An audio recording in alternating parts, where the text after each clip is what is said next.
kalau dia nikah, nikah itu hanya kalimat akad ya. Wali perempuan datang, kemudian datang dua saksi, gitu kan? Ada maharnya, 5 menit acara ini, subhanallah. Kita tidak bicara acara undang makannya orang-orang. Kita bicara masalah akad nikahnya. Pada saat si wali mengatakan saya nikahkan kamu sama anak saya si fulana binti fulana dengan mas kawin ini, laki-lakinya mengatakan saya terima nikahnya walaupun gugup sah. Gitu. Loh iya, karena di Indonesia kan orang gugup disuruh ulangi. Gitu. Cadel sedikit disuruh ulangi, bagaimana dia dipaksa, nggak mungkin.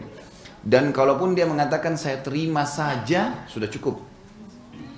Kalau dia bilang, karena si ayah tadi perempuan sudah katakan saya nikahkan kamu sama anak saya si fulana binti fulana, kan sudah diulang-ulangin semua. Dengan mas kawin ini sudah selesai, dia tinggal mengatakan saya terima, sah.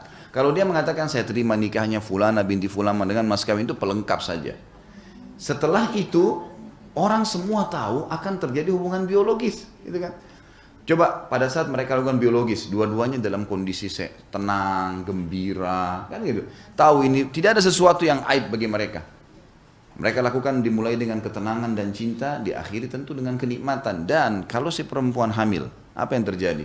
Dua-duanya senang, keluarganya senang, namanya harum di masyarakat, dan anak yang lahir jelas statusnya. Ada penisbatan nama dan juga ada yang jelas. Lalu kenapa orang harus memilih zina, gitu kan? Kenapa nggak menikah? Tentu ada beberapa faktor-faktor yang membuat orang jauh dari masalah pernikahan. Saya di buku ini saya tidak lihat ada bahasan, tapi saya sebutkan secara global. Seperti misalnya karena kejahilan, tidak faham kalau pernikahan adalah perintah agama. Dan pernikahan itu Bapak Ibu sekalian adalah ibadah yang paling besar pahalanya. Karena jedah waktunya panjang. Gitu kan? Jadi dari awal akad nikah sampai kita meninggal. Bahkan kalau punya keturunan itu terus menerus jadi amal jariah, ibadah terus tuh. Seorang suami selama berstatus suami dan dia menjalankan kewajibannya memberikan nafkah, menyiapkan tempat tinggal. Selama istrinya tinggal di tempat itu walaupun kontrak. Setiap hari pahalanya, terus makanan, minuman yang dimakan, terus panduan, dinasehatin. Istri juga begitu, mengelola makanan, mengelola minuman, mencuci baju, membersihkan rumah. Ini pahala terus nih. Anak lahir, perempuan yang hamil, kemudian dia seperti pahala jihad kalau hamil. Melahirkan anak, diurus anaknya, disusuin, dididik. Ini jadi amal jariah nih. Akan ada hukum timbal balik karena dia melahirkan anak itu, maka ada bakti dari anak-anak itu kan. Terus berjalan nih. Jadi kata ulama rumah tangga memang itu luar biasa. Sumber pahala yang sangat besar. Banyaknya orang tidak segera menikah karena kejahilannya terhadap hal ini. Dia tidak tangkap ini adalah sebuah ibadah, gitu. Maka tidak tergesa-gesa untuk melakukannya. Padahal sebenarnya harusnya dia segera menikah. Yang kedua adalah faktor orang tidak mau menikah itu karena selain kejahilan tadi, karena kesibukan duniawi yang membuat dia lalai dari ibadah. Seperti misal ada banyak mahasiswa yang mengeluh dengan saya, laki-laki tentunya, saya katakan mahasiswa, mahasiswinya belum pernah ada yang sampaikan ke saya di SMS, tapi kalau mahasiswa itu sering bilang sama saya, Ustaz, saya tingkat 1 kuliah, saya terganggu, ya, saya sudah mulai ikut pengajian sunnah, udah mulai paham agama, tapi saya tingkat 1 kuliah, saya masih 3-4 tahun baru selesai, saya ingin menikah, karena di dalam kampus ini saya terganggu sekali, sana sini godaan banyak gitu. Teman-teman saya pada anggap zina itu biasa, mereka gonta-ganti pasangan dan terbuka peluang. Saya tinggal ngomong sama siapa saja wanita saya bisa lakukan kok. Sekarang saya ingin menikah, saya sampaikan pada orang tua saya dengan sangat tegas melarang dan mengatakan kau tidak boleh nikah kecuali sudah sarjana. Ini orang tua yang egois nih, gitu kan? Bagaimana caranya? Dia sih ada pelampiasannya, ada pasangannya, anaknya gimana? Nggak boleh, kan itu. Loh iya benar.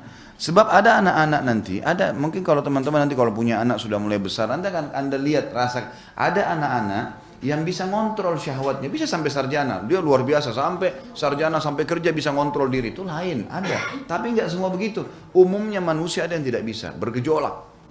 Kalau ada anak yang sudah mulai membangkang, anak perempuan bangkang orang tuanya, lihat pasti di belakangnya ada laki-laki tuh.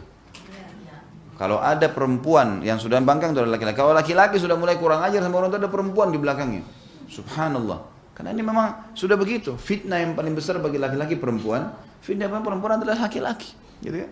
Maka jangan sampai kesibukan dunia membuat orang sampai menunda pernikahan. Tidak bisa. Sampai saya pernah bahasakan ke jemaah pengajian saya. Lebih baik Bapak Ibu sekalian kalau kita punya anak, Kalau kita lihat orang ini, anak ini sudah membutuhkan pasangan hidup, artinya sudah mulai kelihatan dari tatapan matanya, gerak-geriknya. Jangan ditunda pernikahannya, nikahkan. Carikan orang baik-baik, nikahkan. Lebih baik kita tambah satu piring makanan di atas meja kita untuk anak mantu yang juga jadi mahram. Kalau anak mantu laki-laki jadi mahram istri saya. Kalau anak mantu perempuan jadi mahram buat saya, gitu kan? Datangin satu piring tapi anak kita akan aman. Itu jauh lebih baik. Bagaimana banyak orang di Indonesia ini dan di Jakarta banyak fakta seperti itu. Dia membiarkan anaknya gonta-ganti pacar, bahkan sebuah kebanggaan bagi dia. Baiklah nak, mana pacarmu si fulan? Oh sudah putus. Baik, mana yang lain? Cari yang lain. Disuruh cari. Datang ke rumah, diizinkan malam minggu keluar bersama-sama. Kira-kira kalau keluar bersama-sama ke tempat gelap, ke tempat dingin, di bioskop, nggak terjadi perzinahan? Gimana cara orang tuanya nggak tanggung jawab nih? Dia lebih ridho anaknya melakukan perbuatan tersebut daripada dinikahkan. Subhanallah. Nah ini karena masalah faktor duniawi nih. Kadang-kadang sudah sarjana, cari kerja dulu nak, begini dulu nak, dan seterusnya. Maka ini biasanya penyebab daripada tertundahnya pernikahan. Padahal pernikahan adalah sunnah Nabi SAW. Nanti kan kita lihat banyak contoh bagaimana para sahabat tidak ada urusannya dengan ijazah nih. Pada saat mereka sudah Ba'a itu seperti sabda Nabi SAW, wahai anak-anak muda ini dari mulai balik sampai 40 tahun. Maaf yang sudah lebih 40 tahun ya. Jadi ini memang dimasuk kategorikan istilah syabab. Kata Nabi SAW, ya ma'syar syabab, wahai anak-anak muda. Dari mulai balik sampai 40 tahun, laki-laki perempuan sama. Masih dikategorikan orang yang diperintahkan Nabi SAW. Man istata'a minkumul ba'a. Ya. Kata Nabi SAW, ya ma'syar syabab, wahai anak-anak muda, mulai balik sampai 40 tahun. Man istata'a minkumul ba'a. Ba'a ini siapa yang mampu ba'a. Ba'a kata ulama bukan mampu finansial, kaya raya, bukan sudah jadi pintar, bukan. Tapi dia si laki-laki siap mau bekerja mencari nafkah buat istrinya. Si perempuan siap mengandung anak dari suaminya. Itu ba'a namanya. Jadi tidak ada urusannya di sini dengan pendapatan, karena nanti kalau dia sudah nikah, si suami sudah diwajibkan harus kerja. Lalu hiduplah sama-sama. Ya kalau pendapatannya cuma satu piring makan berdua, ya sudah itulah, itu kan. Jalani. Bukan harus sudah punya mobil mewah, sudah punya rumah yang besar, itu susah gitu kan. Maka akan tertunda semua pernikahan. Kata Nabi SAW itu. Jadi harusnya dia menikah. Falyatazawwaj, menikahlah. Fa'innahu agaddu lil basar wa ahsanu lil farj. Karena dia akan sangat menjaga ya, penglihatan seseorang dari hal-hal yang haram dan akan menjaga kesucian, kehormatan, kemaluan kalian. Wa man lam yastati', kalau ada orang yang sudah syahwatnya ada tapi dia belum mampu, dia masih belum punya ba'ah. Artinya dia merasa masih butuh ilmu untuk belajar, gitu kan. Tapi ini juga tidak boleh lama.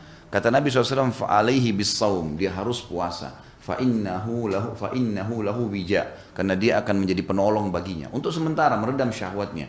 Karena yang memberikan syahwat adalah makanan dan minuman.